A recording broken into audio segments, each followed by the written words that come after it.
Hello, everyone. My name is Corey Hesser, and I am one of the program developers at Kirkwood Corporate Training. I want to thank you so much for taking time out of your day and joining us for our October webinar.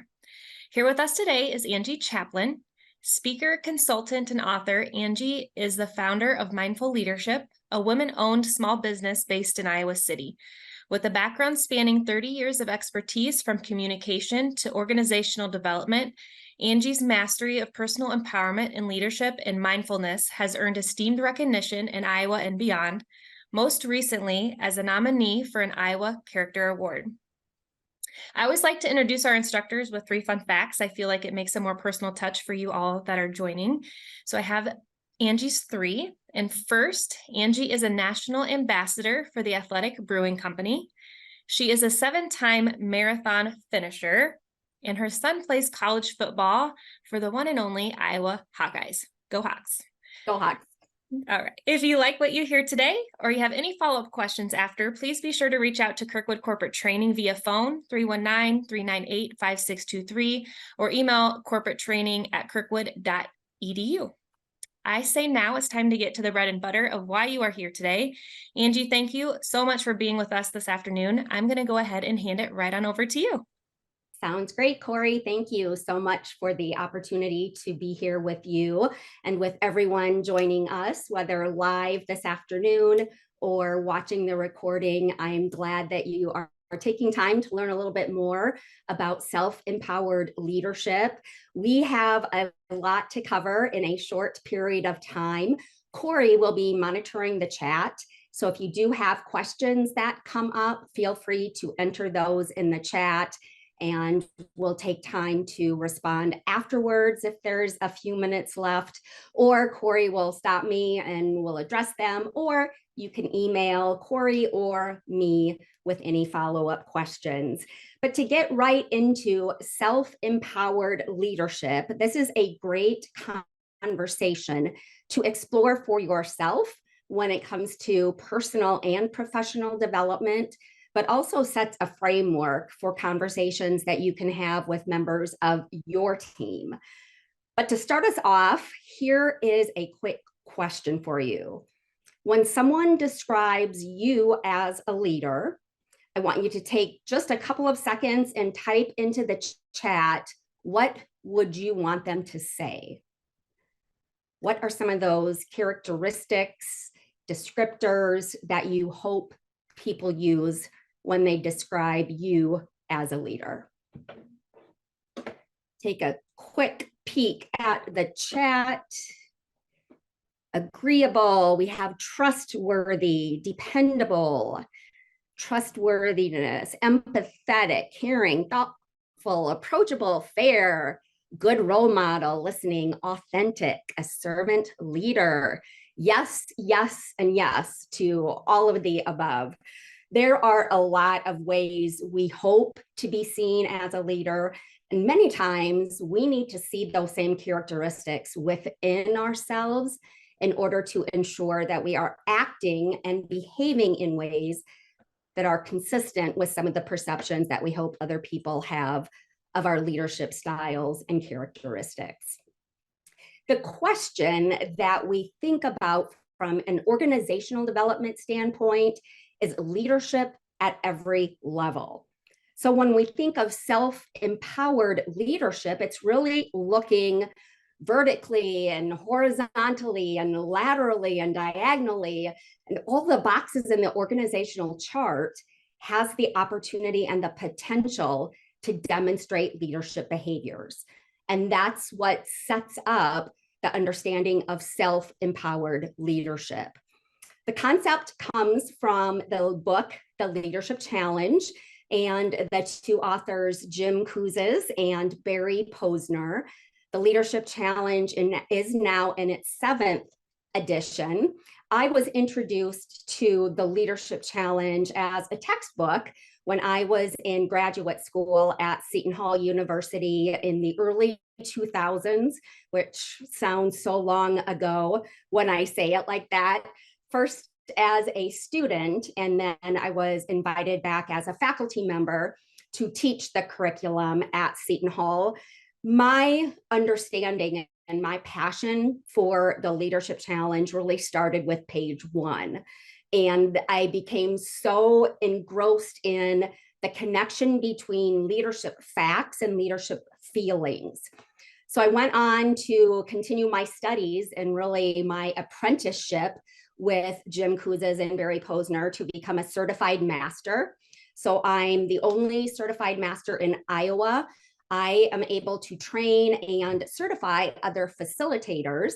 So there's just a little plug to keep in mind if you're with an organization looking to bring this framework in-house, there might be an opportunity for a conversation there as well. So the leadership challenge, beyond its traditional sense of leading other people, while that is still relevant, so is the understanding of how we lead ourselves, how we master ourselves in order to better master the process and the journey of leadership. We do that by looking at 5 practices. Model the way, inspire a shared vision, challenge the process, enable others to act, and encourage the heart. So based on research from Jim and Barry over 35 plus years, these practices have become data-driven and are associated with an actual instrument to measure the frequency of these behaviors. So not only is it a framework, but there's an opportunity to examine measurable outcomes related to how leaders demonstrate these 5 practices.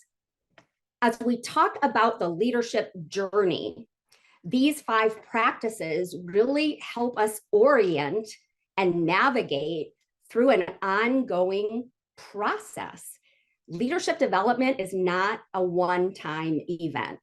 You don't go to a workshop and all of a sudden emerge as the best leader you're ever going to be. Of course, that would be great if it could happen that way. But what we know is that leadership is a lifelong learning journey. So as you look at this journey, you see the different signposts, you see the practices, you see that it begins and continues. So it really is about the journey, not necessarily focused on one single destination. So we'll take a closer look at each of these 5 practices and identify some of the characteristic behaviors that help us demonstrate each of these practices. Those behaviors then serve as measurable outcomes to determine the frequency at which a leader is exemplifying each of these practices. This is what it looks like to model the way.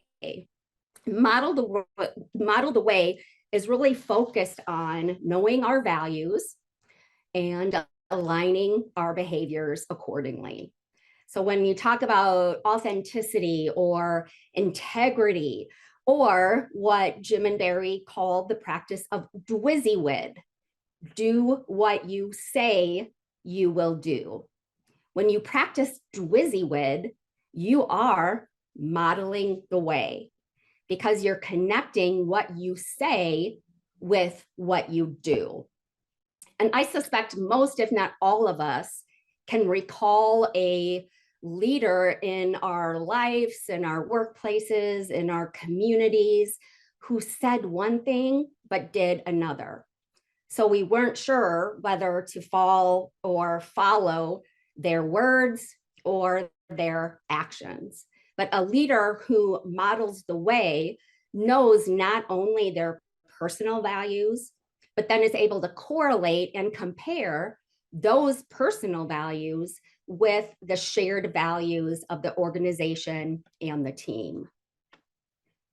When we go from modeling the way, we look at inspiring a shared vision.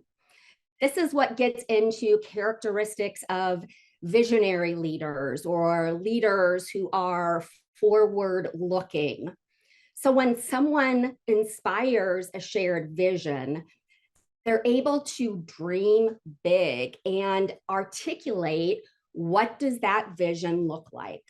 not only where we are today, but where do we see ourselves going in 5 years, 10 years? What are some of those big ideas that not only we have, but others have? Once we talk about ours, where are the common threads when we invite others to share their shared visions and be able to identify some of the common characteristics?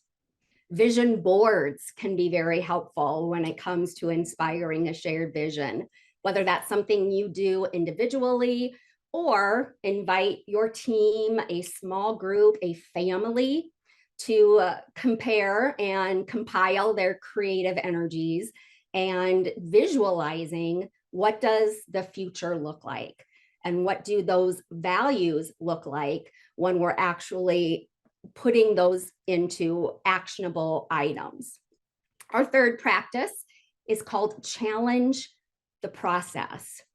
This is a practice that many people struggle with. It's one on the leadership practices inventory when I do leadership coaching with executives and leaders at all levels, that they tend to need a little bit more strategizing and practicing around. Challenge the process really means, why are we doing things the way we're doing? And it's not asking the question as a doubting individual, and it's not challenging a person, it's challenging a process to better understand the why. Many of us are in organizations or really any intact team or group where we just have always done things that way. It's the way we do things around here from an organizational culture perspective. Those pieces of culture get cascaded down through generations, whether that's in a family generation or again in an organizational generation. And sometimes the context around that why gets either diluted or is obsolete or really doesn't even make sense in today's world. So understanding the why and then being able to practice some outside. We're very comfortable, well, shouldn't say that some of us are more comfortable than others, practicing insight, being introspective and inquisitive. But others of us need to look beyond our comfort zone and look at the ways other organizations, other leadership styles, other systems are doing things their way, and being willing to learn from and adapt to diverse ways of thinking, diverse ideas, diverse thoughts, diverse approaches can really help us expand and grow our own comfort zone. One of the F words associated with challenge the process is fear, and the other F word is failure. Many times we fear change because we don't know what it's going to bring. It's way beyond the comfort zone. We're fearful of making a mistake because we don't want to be viewed as a failure. But yet, failures can be what lead us to our greatest successes if we learn from it. So understanding not to fear making a mistake because it presents us with a learning opportunity that then allows us to continue to be a lifelong learner. Our next practice goes from practicing some of that insight and a little bit of outsight to then taking the understanding we have of ourself and sharing that as an opportunity to guide and to coach and to mentor others. So the fourth practice is called enable others to act. With this practice, you really spend time building and nurturing trust. Trust and credibility. We heard that and saw that many times in the question I posed at the beginning around characteristics and descriptors that you hope someone uses to describe you as a leader. But for some people, trust has to be earned. And it's through building a relationship with that individual that you build and maintain that trusting relationship. So once you've taken advantage of the opportunity to get to know someone and spend time with them, better understand their values, their vision, the ways that they choose to challenge the process, you're able then to better enable their actions. When we work with this practice in a leadership challenge workshop or the self-empowered workshop, we look at aligning resources and sharing both authority and responsibility. We also look at the concept of flow, which comes from social scientist Mihai Csikszentmihalyi, and understanding where are the intersections for ourselves, but also for other people when it comes to matching our skills with our amount of challenge and giving ourselves the resources we need to be able to learn and perhaps rise to a challenge, but also allowing the people around us to have those same opportunities. Enabling others to act builds on trust. And once we have that foundation of trust and we've built our credibility, we're able to then demonstrate it through empowering other people and giving them the authority and the responsibility they need to be successful and to feel empowered to make their own decisions. The fifth practice of Encourage the Heart is not practice number 5 because it's least important. It's practice number 5 because it builds on all practices. So model the way, inspire a shared vision, challenge the process, enable others to act. Each of those practices, inherent to demonstrating those practices, is encouragement and encouraging the heart. One of the greatest benefits to this practice is that when we encourage someone else's heart, we can't help but encourage our own.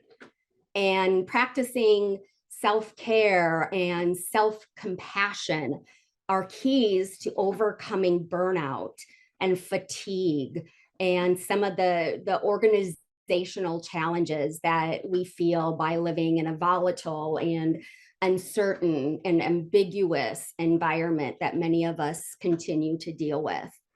The practice of Encourage the Heart can take place both individually as well as on a group level, within a family, also within an organization.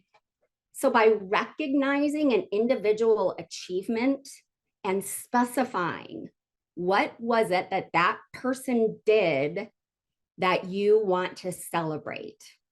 This goes beyond the, hey, thanks, great job. This goes to looking at what specific behaviors do you want to recognize and reward? What do you want to see more of so you can reinforce those positive behaviors? Practice 2, inspire a shared vision, can be helpful here because we tell stories. We are natural storytellers. And when we're able to pay attention to what we hear of our family members, from our friends, from our groups, from our workplaces, and we're able to work those into examples of values and visions that lead us to victories, we're then able to wrap this all together. This is a great opportunity to bring people together, to celebrate belonging, to help individuals feel that they are included, acknowledging what it is that bring people success, even if it doesn't match your definition of success, helps us understand that we each view encouragement differently. We each view achievement and productivity differently. And once we're able to better understand those individual stories, then we're able to personalize and customize and really encourage the heart as well as the head and the habits of the individuals around us. So with this quick description of the 5 practices, I'm curious, which do you see yourself doing most often? Whether it's individually or within your workplace setting, within your home setting, whichever context or environment you choose, go ahead and put that in the chat and we'll see what you see yourself doing most often. I see a model, I see encouraging, I see challenge, some inspire, some enable. We have a great coverage of all 5 practices being demonstrated.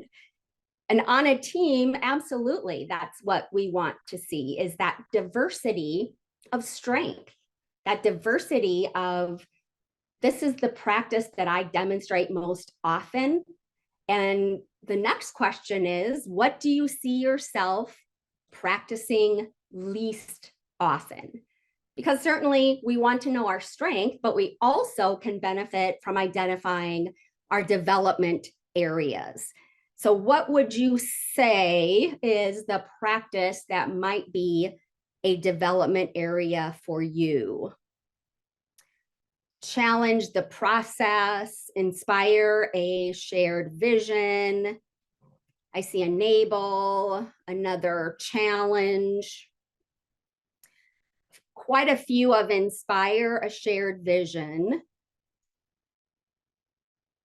Another challenge. What makes this assessment so powerful is that we bring different balance of what we do most often and what we do least often. And that's where we can learn and grow and mentor and coach one another. When we look at the assessment, the leadership practices inventory is the instrument that measures the frequency of a leader's demonstration of these practices. So from a self-empowered perspective, it's really a deep dive into reflecting on how frequently you demonstrate each of these 5 practices. The instrument itself is the leadership practices inventory. There is also a 360-degree feedback version available to the LPI. Perhaps you or your organization has utilized the LPI 360, but this report is part of the self-empowered learning and leadership experience. So not only are you assessing the frequency of your behaviors, you're also receiving an in-depth look at what areas can I improve on. So by defining each of the practices, you start understanding from a quantitative perspective, how frequently do I see myself demonstrating these practices or these specific behaviors? So the report shares examples and ideas not only for each practice, but also for next steps. What are some of the development areas that you can build a leadership growth action plan around? What can you focus on? How can you build in accountability? Who's going to hold you accountable? Is that your self-reflection? Is there another individual who can help you?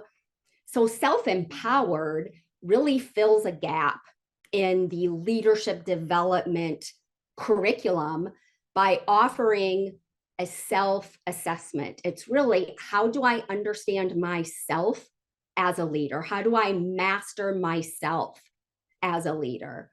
And then better understand, how can I demonstrate that, not just at work, but at home, and leadership as a way of life. So understanding how to unlock a culture of leadership is really about understanding each of the 5 practices, how frequently you're demonstrating these practices, and then how can you build an action plan to assist you. We do have 2 opportunities coming up for open enrollment with Self-Empowered, Friday, November 10th, and Tuesday, December 12th. These are half-day virtual workshops. And at the risk of sounding like an infomercial, you do have a discount code by signing up before October 31st and saving $100 off registration. You can go to my website and sign up there. You can email me if you have a team you would like to enroll. If you want to be trained as a facilitator, we have a lot of options to be able to work with you. And if you'd like more, if you have follow-up questions, feel free to reach out to Corey or reach out to me, and I'd be happy to help you orient to and navigate your self-empowered leadership experience. Corey, we do have a minute or so for questions, if anyone does have anything that they're wanting to know. Sure. As Angie said, now would be a great time for questions. You guys want to put them in the chat. In the meantime, while we're waiting to see if anybody has any, I just want to thank Angie for presenting today, and I want to thank all of you again for joining us today. I really do hope that there were some tools that you were able to take with you and help you with your self-leadership. I am going to launch a brief poll, so if you would take some time to fill that out, it would be greatly appreciated. Angie and Kirkwood would appreciate any feedback. And then again, just to reiterate, if you like what you heard today, or if you have any follow-up questions, please reach out to Kirkwood Corporate Training via phone 319-398-5623 or email us at corporatetraining@kirkwood.edu. And do we have any questions? Liz asks, Angie, are the workshops in person or online? They are online, the Friday, November 10th and Tuesday, December 12th. There is an option if an organization wants an in-person workshop for their team or for their company, that would be an option as well. And that company could email Corey and we would definitely work together on those details. But thank you for asking that question. All right, I think with that, Angie, another big thank you for sharing your expertise. I hope everybody has a great day, and I will launch the poll now. Bye, everybody.